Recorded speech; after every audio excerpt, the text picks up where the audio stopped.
L'essence de ce que vient de dire ma collègue, mais c'est vrai que la proposition, la délibération aujourd'hui, nous devons traiter, c'est l'urgence.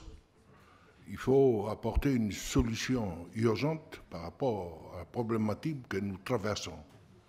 Donc, tout à l'heure, dans l'explication de vote, nous allons dire notre positionnement.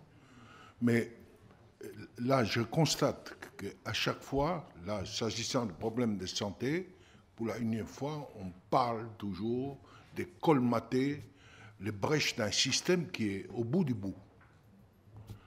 Nous avons des atouts. C'est la compétence pays. C'est nous qui sommes compétents. C'est une des premières compétences qui a été transférée, la santé. Et donc, c'est nous, les Calédoniens, qui avons piloté ça depuis plus de 20 ans, la santé. Avec comme outil de formation cette école d'infirmière. Et ensuite, après, eh bien, il y a en 2011, vous avez dit, Monsieur le Président, cette ouverture d'écoles pour préparer les jeunes au concours de la médecine. 80, je crois, la première promotion. Et à l'époque, quand nous avons regardé ça de près, il y avait sur les 80, 6 jeunes de couleur. Enfin bref, voilà, parce qu'il fallait avoir les dispositions intellectuelles, les bacs S, pour y prétendre. Bien. Alors, et on voit bien que nous sommes en 2022, le pays est en manque crucial de médecins, du personnel soignant. Alors il faut désigner un bouc émissaire. Qui c'est? L'État. Ben non, ce n'est plus de la compétence de l'État. Qui? Eh bien nous. Nous, le personnel et les étudiants. Manque de motivation ou alors la pédagogie n'est pas adaptée.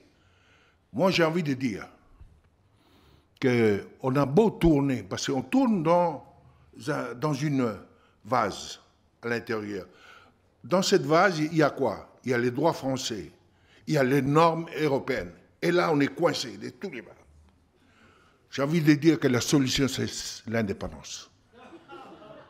Parce que là, c'est ouvert à toutes les possibilités, à toutes les formations.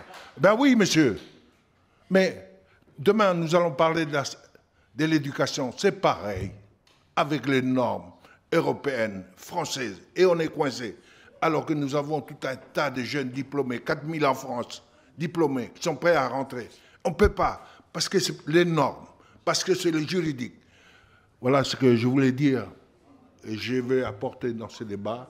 On voit bien qu'on est au bout du bout, on voit bien que le système il est essoufflé, on voit bien qu'on n'a plus de colle pour colmater les brèches du système.